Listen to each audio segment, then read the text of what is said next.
614 Startups Nation. Welcome back to another episode of the 614 Startups Podcast. My name is Elio Harmon, your host, and I'm back with a very special guest. You might know this name. You might know this face. This is a man about town, and he's all about the Columbus startup ecosystem. I'd like to welcome my very special guest, Warner Moore, founder of Gamma Force, and also the nonprofit Tech Community Coalition that serves the tech community right here in Columbus, Ohio. Warner, welcome to the show. Oh, thanks so much, Elio. Happy to be here. Long time coming, man. You're somebody who should have been in this seat a long time ago, but we have a very special subject, and there's no better time than now. We're going to be talking about building high-performance teams.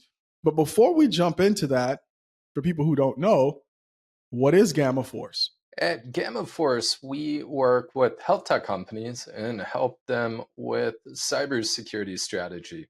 A good way to think of us is we're an instant security organization. It's a lot like hiring a CISO and having an expert team surrounding to support execution. And why does security matter? I mean, that's kind of a tongue-in-cheek question, right? Well, sometimes it doesn't. When I talk to a very young company, maybe a concept stage company, and let's just say generic industry, right? The goal at that stage is product market fit and revenue. So focus on that. The risk is relatively low. For a health tech company, on the other hand, working with protected health information, not only are there regulatory drivers, HIPAA, there's often a market demand for it to work with other businesses in the healthcare industry. If we're not taking care of security, we're not likely to be able to participate in the marketplace. Yeah, I love the narrow focus. I always love when a founder can exactly illustrate and explain who they serve and how they help them. So I appreciate you for making that simple for us. So if you need security, talk to Gamma Force. But also, before we move on, Tech Community Coalition, what do you do there? The nonprofit space has been a passion area for me, as Elio suggested. I'm quite active in the community. And at a certain point, through the groups I was involved with, noticed a challenge that we all shared. And a lot of that had to do with the boring stuff. Accounts payable, accounts receivable, bank accounts, checks, getting payments. And I've found the Tech Community Coalition to help the tech and startup communities through charity and education. And we do that through fiscal sponsorship. Many groups operate under us, and making a bigger impact, compounding our efforts in the community. One way that's represented is our annual Tech Community Summerfest over at Arch Park, McPherson Commons. It's going to be August 10th, where the tech community is throwing a party for the city. Live music, food trucks. It's going to be an awesome time. Yeah, I love a good event, man. And August 10th, you're going to be competing with Latino Fest. So maybe you could go get your salsa on and then go to the tech festival or vice versa. So I love it. And I love the number of events that are coming to the city, which is one of the reasons why Columbus is a great place to build a company, raise a family, be cultured, enjoy great food. So, hey, if you don't have it on your summer calendar right now, August 10th, check out that event. All right, Warner, let's get down to brass tacks, all right? I love definitions. So how do you define a high-performance culture, and how can founders develop a high-performance culture in their companies? Thinking of business, it's easy to de-emphasize the person. And if we step back and think about it, about everything we do, our value proposition in our organizations ties to people. I like to think of a high performance in the context of people-centric engineering cultures. And a lot of it comes down to getting the right folks, the best folks on the rocket ship and taking care of them. So when we're talking about high performance, I'm not thinking about metrics or holding someone to a grindstone. I'm monitoring their keystrokes with a remote team. We had some headlines about that this week. But really, how are we taking care of our people? And when you say taking care of them, what does that mean? Well, I'll ground in Gamma Force. We're a relatively small company, certainly relative to some other companies I've helped build. Right now, we have about 10 folks on the team. And after I brought on the first team member, I spent a lot of time talking to them about the things they cared about. And some of the first benefits we introduced were prioritized based on those conversations.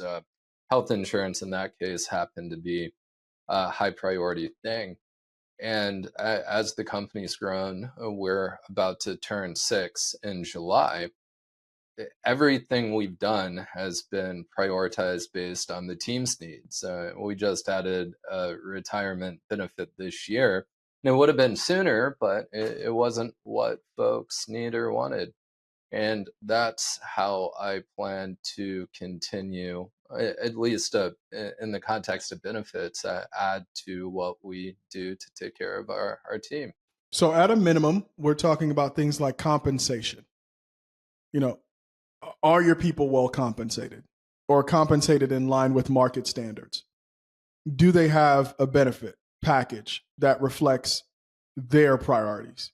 Health insurance, retirement benefits, in some cases, childcare, whatever the needs might be. So at a fundamental, like just right out of the gate as a founder, am I meeting my workers where they want to be? Is that a fair summary?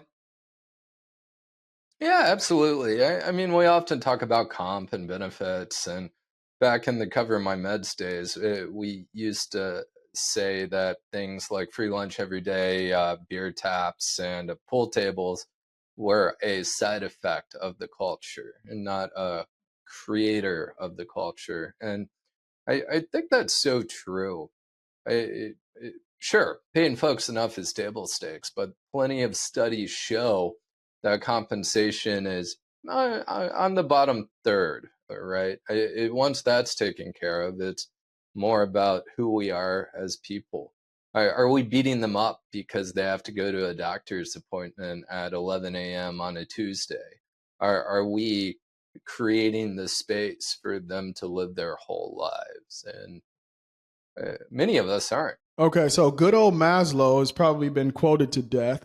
So I'm guessing that bottom of the pyramid, right? Compensation and benefits are somewhere in there. Safety. Don't have a culture of like a dictatorship. When you hear the footsteps coming down the hall, everybody changes behavior.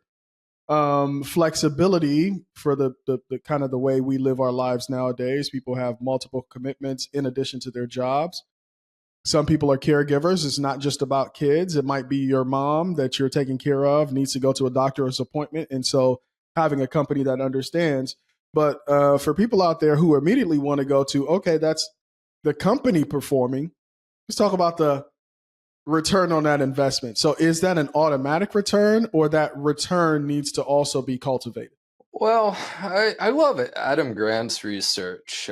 He's an organizational psychologist out of Wharton, professor over there. I read all but one of his books, and one of my favorites is Give and Take. And living lives and anecdotes, it's easy to think one way or another that givers get taken advantage of or takers always win. And the great thing about that book is he researches that and proves with data that givers tend to win more. So we can look at our relationships with our team members or our clients as transactional. I don't. I try and create the space for everyone to win, all our stakeholders. We often care about our customers and clients, but if we don't care about our employees, that will be realized in what we do for our clients. So I debate stuff like this occasionally in entrepreneurial circles. It's easy to get focused on the bottom line, on profitability, on the sales pipeline, the metrics of business. And those things are important. But if we emphasize those over the people, all stakeholders, and our value proposition, well, we're often losing in the process. So personally, I don't emphasize those things in the way I work with people and the way I think of things, those things being arbitrary business metrics. I mean, they're important. We need a healthy P&L for our ability to make payroll, but I look at them as the result of doing the right thing. So if we're bringing the right folks on board, taking care of them along the way, I expect it to sort out. And it does, in my experience. So performance is a byproduct of the environment that you create. And putting a heavy emphasis on the metrics and not the environment in which those metrics are being measured is really what you're asking us to do, right? And in many ways, just that simple sentence is making my brain turn upside down. Why is it so hard for us to have that as our default? Why is the default feels very much like the other way, my brain is right side up. Why do you think that is for people? Well, it's easy to get a short-term feedback loop, right? I in my community work, it's funny. I can put it in a sales context now, but before it was always about community and giving value. But relationship-based sales, it's about getting to know people and learning how you can help and giving, and not just running a numbers game in a sales pipeline and sending 1,000 messages and getting 5 responses and maybe 1 sale. That transactional mindset doesn't really work.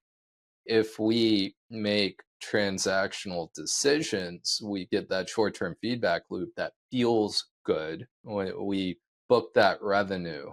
We rift half the team, so suddenly our profitability is good.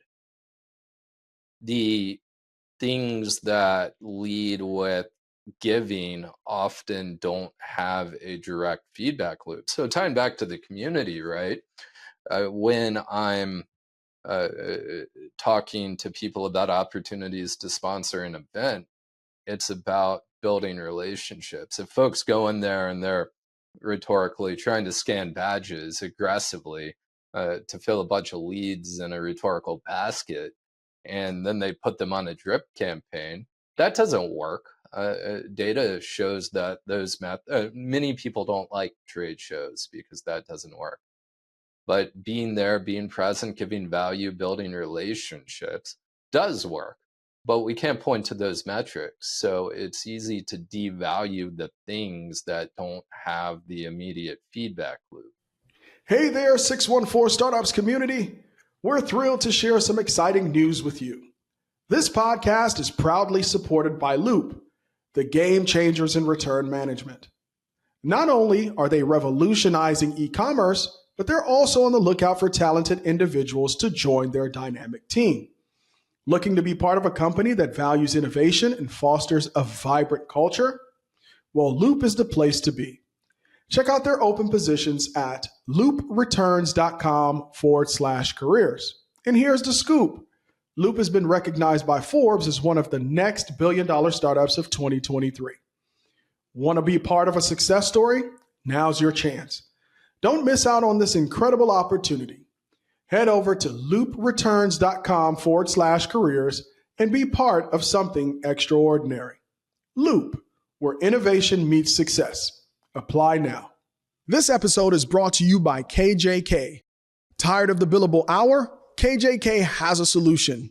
The KJK GC Advantage program offers businesses comprehensive legal services in the areas of employment, corporate services, real estate, trademark, intellectual property, and estate planning, all for a set monthly fee. KJK serves as their clients' partners in business, not just their lawyers. Along with cost certainty and predictability, The KJK GC Advantage program gives clients peace of mind, knowing their projects will be handled quickly and efficiently, maximizing the return on investment on their legal spend. So don't go it alone. Let KJK help. Learn more by visiting kjk.com. Yeah, so my Zen, right, on this shoulder is like, Warner Von Yoda, teach me, right? And then my Gordon Gecko on this other shoulder is like, what? I need metrics. I need to scale. I need revenue. What are we talking about here? And so, as with everything in life, there must be a balancing act. So how do you balance between what we have been talking about, which resonates so much? It feels very, very good to me with, hey, this is what we need to bring in this month, and we didn't bring it in. How do we balance the two things? Well, I'll ground in the RIF, reduction in force example. It's easy, especially if we're VC funded and have a big pile of capital in the bank. Growth, growth, growth. It's easy to add a bunch of people to the team, add a head count, and add all this operating expense, and then find out the strategy that was supporting that didn't work, or have the business to support those decisions or make the decisions in different orders. So sometimes it's, if we don't do it, we're not going to survive. There is a practical reality in business, but I believe that those situations, unless we're talking black swan events, are largely a management failure. If we change the order of events, or, well, I'll use Gamma Force as an example. Not all the team are full-time. We have excess capacity and we can always add clients and deliver on our promises. However, when I add a full-time person as opposed to a part-time person, is a very conscious decision. Now we're scaling with revenue, right? So folks who it might say it's easier to do that when you don't have a bunch of capital to chase growth. But I'm not making a decision that will force me to make another decision that is short term. It's not always easy to do. I'm hyper cognizant of situations where multiple things could go wrong that force me to make decisions I'd rather not make, but I try to limit those scenarios. So do we scale up the sales team when we don't have a proven growth engine? And then suddenly a year later, we're burning all this capital and not getting ROI. Well, why don't we prove out the model before we scale it up? It's just a different way of making decisions. I don't think it's mutually exclusive. There are business imperatives, and they're important to acknowledge. But half the time we make those decisions anyway because we feel good because we have a bunch of money in the bank and want to burn the cash. Yeah, that's a very American way to be, right? Hey, cash on deck, let's burn it, man. Let's see how fast we can make this thing go. And I think the point you're trying to make is that you can't paper over problems. You can try to, but the problems don't go away just because you try to paper over.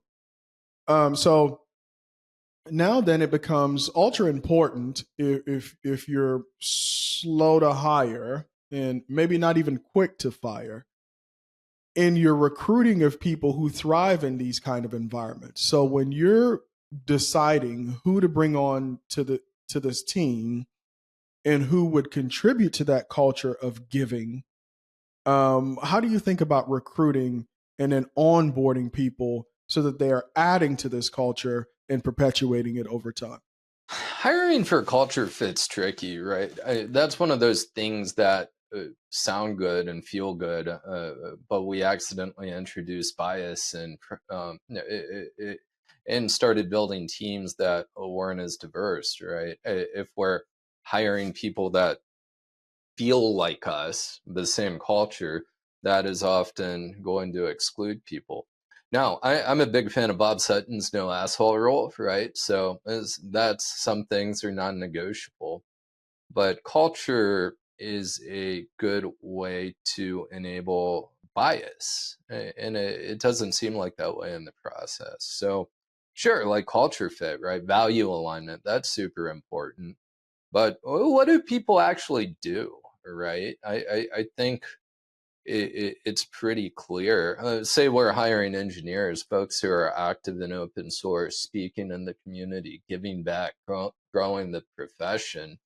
They're likely to align to that philosophy, but they're also likely to be some of the best in the field because those who are teaching and sharing in the profession are the best at what they do.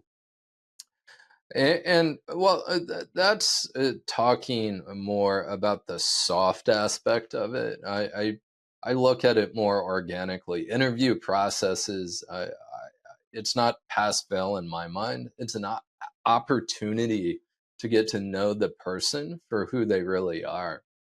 And in a young company, a small company, I think T-shaped people are super important, meaning people with a broad set of skills, but also deep in at least one area. Because even say we have a few hundred headcount in a growth company, it comes down to folks who are going to get stuff done. The culture is a safe space where the best folks are empowered and allowed to make the impact of their skills and experience. Like you said, it's hard. Business is hard. Life is hard. Um, Finding good people is hard, but it's equally hard to develop and retain them. So once you've done the hard work of finding them, onboarding them, getting them to believe, what are your thoughts on how you develop over time and retain them for as long as they want to be a part of your company? Well, one of our company values is we're always learning. And that is super important for many reasons. Things are always changing. We always have opportunities to grow as a person, professionally and personally. I've been working on being an effective communicator for over a decade. I'm never going to be done. There's always opportunities to improve. And when it comes to things like that, it's not if, it's when. I buy books for the team regularly. A team member tried to talk me out of it the other day. I'm like, no, I buy you this book. Let's talk about it when you read it. And when it comes to training and certifications, game on. It's everything they want to do within practical reason. And that's something I think is important for cultural alignment for the team. As somebody who not only wants to learn, but does learn, right? It's easy to say that we want to do it and not prioritize it. We create this space in Game of Force to ensure that it is prioritized. It's one of the primary topics I talk about on one-on-ones with the team. And well, retention, I think if we do these things right, take care of folks, it happens naturally and create opportunities for them. It's easy in a growth company, right? If we're adding 10 people every week and the company is growing, there's going to be a ton of opportunities for promotion. If those opportunities are no longer there for the person to grow in their role, in their impact, well, maybe it does make sense for them to go. If a team member had career goals that we couldn't align to in the company, I do my best to support them in achieving those goals, even if they weren't in the company. But retention's not an issue. It never has been when I've embraced and applied these philosophies. I will say that a hard lesson for me was that I've tried to apply these in an organization where there wasn't value alignment in the leadership team. They were willing to support it, but the actions that were taken across the team were not consistent. So if the actions and decisions we make as a team, as an organization, are inconsistent, people see that. They smell that. Pool table, who cares? Free lunch? I can buy my own lunch, right? I mean, it's nice to have those things, but if we're treating people poorly day to day, then we're going to have attrition. Do the right things, get the results we want. Yeah, great points all around. But let's talk about what risk taking, mistakes, and decision making look like in that kind of culture. Because that safety, that feeling like this is an environment where you can take risks, you can make mistakes, and we're going to trust your decision making. How do you think we could think differently about those three things if we want to build a high performance culture? I love that you brought that up. I don't think of that as much just because it's so innate in how I and we work, but that is a thing that's easy to think about. I think that's a test of character too, as a manager, as a leader. In crisis, it's easy to react and treat people poorly in the process. Sometimes we might just have to be more direct and pointed and get stuff done. Emergencies happen.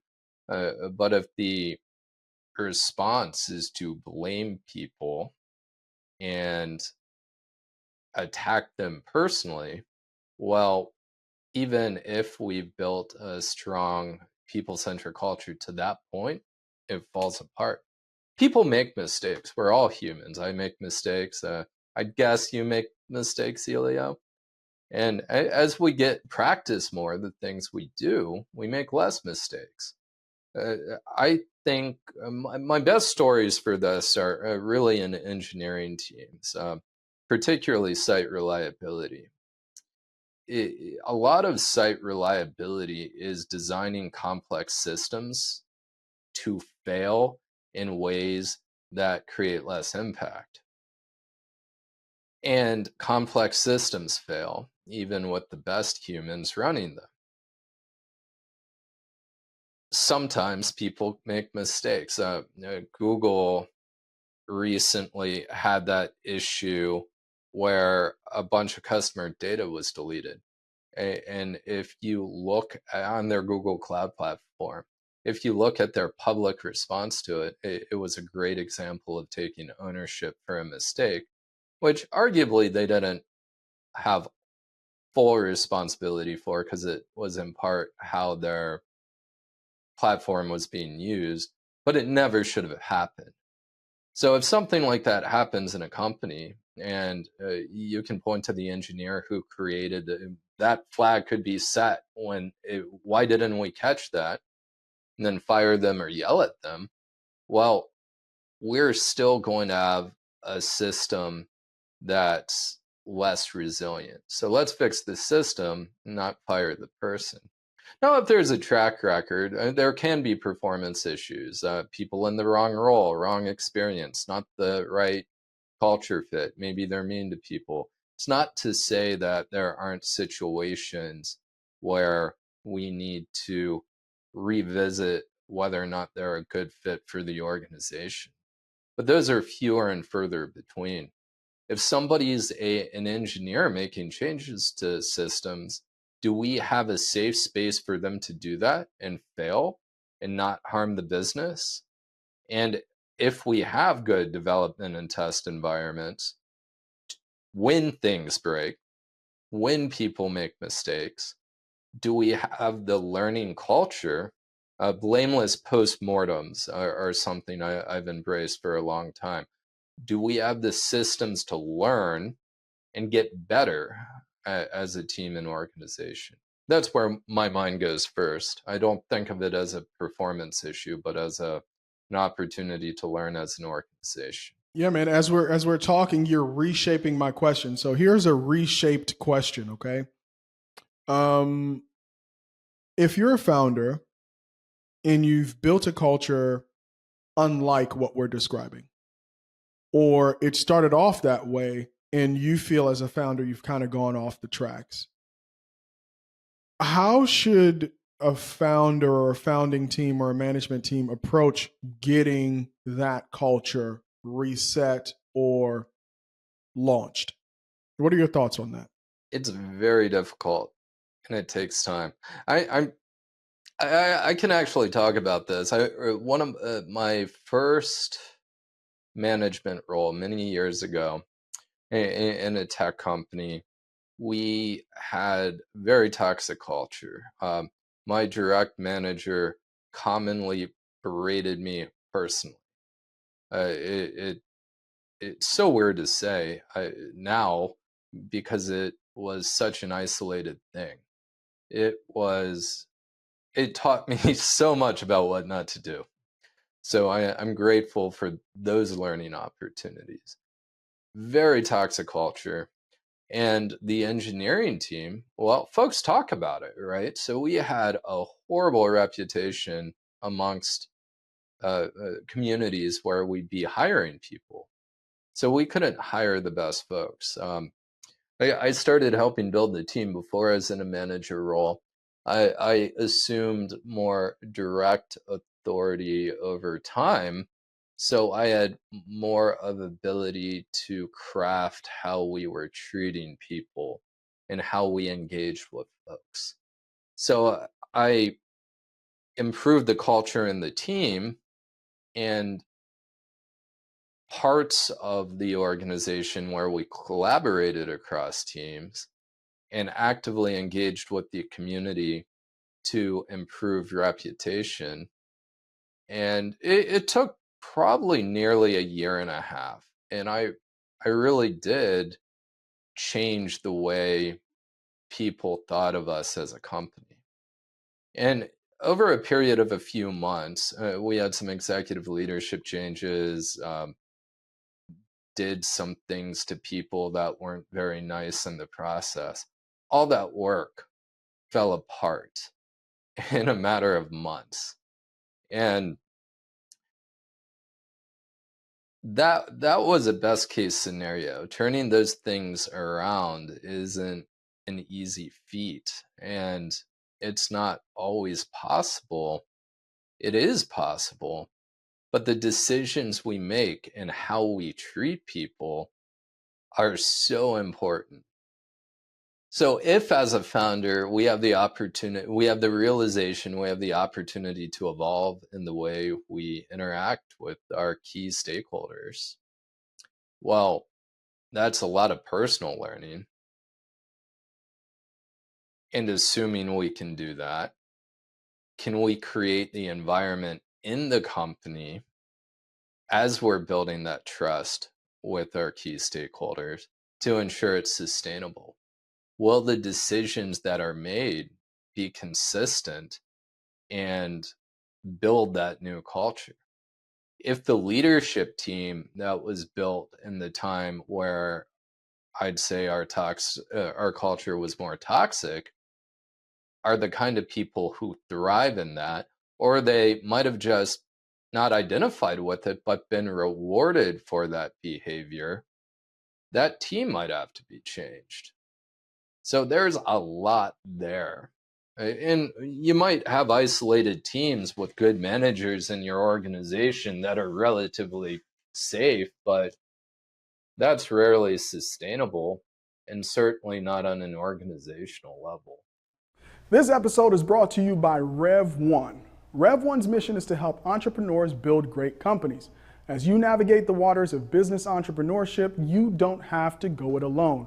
A strategic partnership with Rev1 connects innovators to the talent, customers, space, and funding you need when you need it. Get started with Rev1 Startup Studio by visiting rev1ventures.com to learn more. Again, the website is rev1ventures.com. Support for the 614 Startups podcast comes from Nationwide. Nationwide's mission is to protect people, businesses, and futures with extraordinary care. To help fulfill that mission, Nationwide is looking to invest its $350 million venture capital investment fund in insurtechs that will help them create new and exciting products and solutions to meet the needs of their customers. If you're interested in partnering with Nationwide's venture capital team, visit nationwideventures.com to learn more. Again, the website is nationwideventures.com. Nationwide is on your side. Great points. It's like trying to repair a relationship if you lost it with your kids. It's not like, oops, terrible start to this relationship with my kids. I'm going to fix it in like a month, right? It's going to take time. Or the same thing about with a marriage or something like that. So I certainly understand there's going to be a long time to repair something like that. All right. Without this sounding like I'm creating this type of culture inauthentically, I have to ask this question because many of our listeners are listening and they're in the process of fundraising. Is it possible, or is there some value to talking about your company culture when going out to raise money? Can it really be leveraged when pitching investors? Because there's so much talk about we're investing in you and your team. Well, there's a lot to talk about when it comes to fundraising, depending on stage and stuff like that. So I'll skip the mechanics of fundraising topic. I will say that mission, vision, values are exceptionally important. And values are the fundamentals of how we operate as an organization. So I think it's really important. Now, it's going to come down to business fundamentals, right? Does the business support the investment thesis of the fund? Do they have dry powder to deploy? Is the team strong enough? Do they have traction, product market fit, revenue, profitability? And there are all sorts of things that go into it. But I talk about values in everything we do as a company with the team throughout the week, recognizing them, and proposals. One of the things I've done over the years is we're not going to work with clients who are they don't have to have direct value alignment, but if they treat the team poorly, we don't need to work with them. To create a really simple example, and I always enjoy, when I'm looking at a potential client's website and I see their values and they're aligned to us, and I call that out in conversations and proposals, because I think that's super important. I care about that.